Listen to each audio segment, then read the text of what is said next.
XAML. In this video, we'll understand the basic, fundamental, and the most powerful data modeling technique, that is entity relationship model, or in short, ER model. So the goal is to have the problem, how to convert and get our database ready. Now, there are different models you have seen. So one of them, the basic model, is entity relationship model. This model is a structured method. What it means? Provides a formal approach for defining an enterprise schema. So data models you have seen, some are structured, some are semi-structured, and some are unstructured. ER model is a fully structured model. It defines the logical structure. So represents the comprehensive high-level view of the database. The goal here is, for my real-world problem, I need to design my database schema. So how to from the problem statement, how will you design the database schema? It acts as the blueprint for the entire database system. Okay. So now, basically, here we represent the entity relationship model or ER model with the ER diagram. So it's a pictorial representation or visual representation of the real world problem and how you will design your database. It's basically a pictorial representation. So primary components of ER diagram. So ER diagram basically is the blueprint that we design for our real world problems for our database schema. So it has three primary components, how you draw the ER diagrams for your problems. So one is entity sets, relationship sets, and attributes. You will see one by one in detail how to draw ER diagrams and how to model the ER modeling. So what are the basic symbols used in your ER diagrams? See, as I told earlier, the ER model is represented using ER diagrams. So there are different symbols we use to represent the different objects in your design. So the first basic thing is a rectangle. So rectangle indicates a strong entity. Ellipse indicates an attribute. We'll come to this later in detail. So let us understand the symbols first. Diamond indicates the relationship between the entity sets. Line indicates the connection between the attributes or between the relationship and the entity. Double ellipse indicates multi-valued attribute. Double rectangle indicates weak entity. So now we will see in general what are the components of ER diagram and what is that actually we are going to learn in this ER models. So basically there are two types of entities. One is strong entity and another is weak entity. Then there are different types of attributes for each entity. It is key attributes, for example, primary key attribute, composite attributes, that is made up of multiple attributes, multi-valued attributes. Attribute can take multiple values. Derived attribute is derived from the existing entities and the relationship. There are different types of relationship exist between the entities. One to one, one to many, many to one, and many to many. So we learn all of this in depth in this topic. So what an example? So let us say I am modeling a college database. I'll take a simple example. A student and his department. Okay, let us take only two entities. We'll explain what is entity in depth next. But how to visualize, how you draw the ER diagram. So entity we represent using the rectangle. So student is one entity. This is the representation of student entity. And we have department. Department is the another entity. Now there exist attributes for student and department. Attribute means the properties of the entity. So for example, student has his unique student ID and he has his name, and there may be other properties or attributes. And department has the unique department ID. Each department has ID. It has a department name, for example, CS, AIML, electronics and all. So each student, for example, is related. So that is the relationship. What is the relationship between the student and the department? So each student belongs to one department. So this is the relationship between the student and the department entity. So these two are the entities, EM and E2. This is how you represent the ER diagrams using the notations. Now let us understand the concept of entity in depth in this video. The next video will understand the relationships, and as well as the further we'll understand the different types of attributes, and then we'll see how to draw the ER diagrams and take many examples. So now what is the entity? Entity is a real world object. So when a problem statement is given, for example, problem statement means you want to design the database for your university or for your college. Now in that you have to identify what are the different entities. What is the entity? Entity means a real world object or a concept that can be uniquely identified. It makes a perfect boundary and you can identify it's a particular object. For example, it can be physical as well as abstract. Physical means which you can see. For example, person or a student is a physical entity. Book or laptop. Abstract means, for example, each college has course, so it's one entity. What are different courses offered? Bank account, it is also an entity which is abstract. We cannot see it. And reservation system, for example, reservation is one where we book the tickets or cancel the tickets. It's a one entity. So this is an example for entity, not entity set, entity. Now, each entity is having some properties that we call it as attributes. Again, attributes we'll learn in the further videos in depth. Let us understand the basics. So, in the previous example I explained, student is the entity.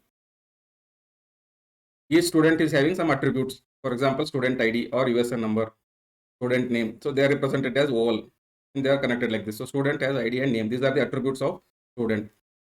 Now, before you understand the strong entity and weak entity, to understand the concept of key. Again, in the further chapters, we'll explore in depth candidate keys, primary keys, and different types of keys.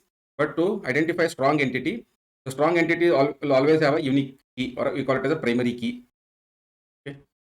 So primary key means it uniquely identifies the entity. Anything which identifies any attribute or set of attributes which uniquely identifies an entity is a primary key. So for example, in this example, student ID. So each student is having unique ID, okay, or he has unique university number, serial number.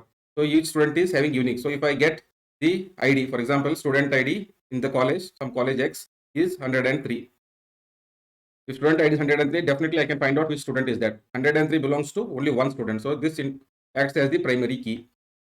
So that is the logic behind the strong entity. So strong entity means what? Any entity which has its own primary keys, we call it a strong entity, or in general we just call it as entity. So entity has a unique or primary key attached with it. The primary key helps us to find the unique entity. So for example, person entity. So person has person ID. For example, say Aadhaar. Every person is a entity. If you consider every person as an entity, every person has a person ID, something like Aadhaar. He has his name, he has email ID. So this person ID or Aadhaar number, for example, is unique throughout India.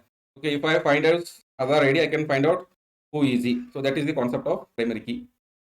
So person ID is unique, used for identification. Even if two people have the same name, person ID is different. So you can have same name. So name cannot be a primary key or unique. For example, course entity. Course has course ID. For example, in your college you may have seen the course IDs X, CS 103, for example. So this indicates the particular course. So this is unique. In that college, this course ID is unique. That means if I find out this course ID, then I can find out which course name it has. Course name, for example, DBMS. That is the title. It can have how many credits course, for example, 4 credit course. So course ID uniquely identifies each course. So that is the concept of entity or strong entity. What is the entity set? Each student, for example, you have taken the student, each student has unique properties, these properties, right? So all the students of a college forms the entity set. That is, set of student forms the entity set. Entity set is nothing but what? Collection of similar entities. That means all the entities which have same attribute. So each student is identified by his student ID, name, etc. So each entity has student name, ID, etc. So all those students are entities and they form the complete entity set. A college, all the students form the entity set. Okay? Each student is we call it an entity. For example, all instructors, all teachers, faculty in your college forms the instructor set. All courses, set of courses forms the course entity set. So for example, course, there may be hundreds of courses. So each course is an entity. So collection of all those courses in your college forms the course entity set. So what each entity set defines what type of objects are stored, what attributes describe them. So basically, entity has the attributes, okay, and what values they store. For example, student ID and name are the attributes for the student. What student ID can store? Student ID will store the ID number. So for example, 1, 2, 3, whatever. For each student, there is one ID. Those are the values. And each student has the name, different names. So that is the concept of entity set. So each student, for example, is the entity. Collection of all the students in the college forms the entity set.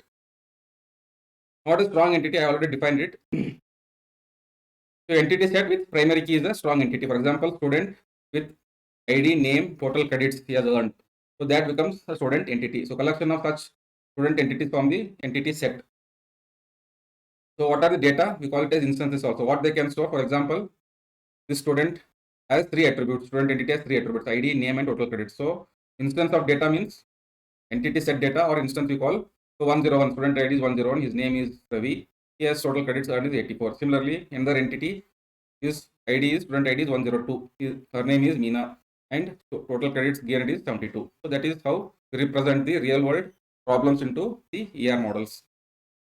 And one more important concept is entity sets need not be disjoint. That means what? There can be mixture of, or there can be intersection of entities. See, that means one entity can belong to multiple entity sets. Okay. For example, a person, if I take person as an entity, a person can be a student. Okay. A person can be a student as well as an instructor. Right. So if I put this person details in student entity set, it becomes a student entity. If I put it in instructor, then it becomes an instructor entity. So in ER diagrams, how you represent strong entity and then primary key is by using the underline. So the raw ER diagram, for example, here in this student has the ID. So this is primary key. So I underline this. This indicates the strong entity because it has its own primary key, total credits. So this is an example for strong entity. Now, what is a weak entity? So in real world scenarios, there may be some entities which cannot have their own key. So own primary key cannot be set for some entities. You will see an example. So what is a weak entity? Weak entity set in an entity set that does not have a complete primary key of its own. So that if a primary key is not available or complete, then we call it as the partial key. We identify that entity using the partial key. So to uniquely identify weak entity, we must use its own partial key and the primary key of the related strong owner. That means what? The weak entity is always dependent on the another strong entity. The weak entity cannot exist itself on its own. That is the meaning. Because of this dependency, a weak entity cannot exist independently. Must be associated with a strong entity. Is connected using a identifying relationship. So in the ER diagram, you have seen notation for weak entity set is the double rectangle, and always it should be identified with the strong entity. So strong entity has the ID, for example, primary key. Here I don't have a primary key, I have some partial key. So partial keys are represented by dotted underline. Okay, here it's a full underline, clear. A dotted underline indicates the partial key in the ER diagram. So since this alone cannot exist, it has to be dependent on the strong entity. This is the strong entity, this is the weak entity. So they are always should have a identifying relationship, how they are related, because this is dependent on this means always they are dependent. So when you use weak entity, again you have to use double rhombus. In the total participation and partial participation, I'll explain what exactly these lines means. So the concept here is the weak entity cannot exist on its own. So it is dependent on the strong entity, and there should be an identifying relationship between the weak entity and the strong entity. So let us take an example. Consider a library system. So library book is a strong entity. So what they are saying is book. Book is an abstract or a physical entity. You can see a book. A book can have multiple copies. The book has a book ID, for example, the attribute book ID. It can also have the title of the book. Now, the book ID, so there can be hundreds of copies. Okay, number of copies. There can be any number of copies in your library. So the book is only one. The author is same, the title is same, everything is same. Okay, for example, author. The same book can have 100 copies. For example, number of copies is 100. Now, book copy is a weak entity. Why? Because the book ID exists for the only one book. If I want to maintain how many copies are there in the database, okay, for this book, then I cannot create a direct entity or a strong entity for the number of copies of the book. So what I have to do? I have to create a weak entity set. So let us say the weak entity set represented double rectangles, book copies. This entity maintains how many copies it has and the copy number. So it doesn't have a full primary key, it has a partial key. So copy number. That means if there are 100 copies, for example, so same book has 100 copies with copy number is the partial key. That means copy number 1, 2, 3 to 100 like this. This is the copy number. So how will I identify the 50th copy? For example, I have to first identify which book. Okay. So this number of copies is dependent on the book. So which book has 100 copies? So this is double line, total participation.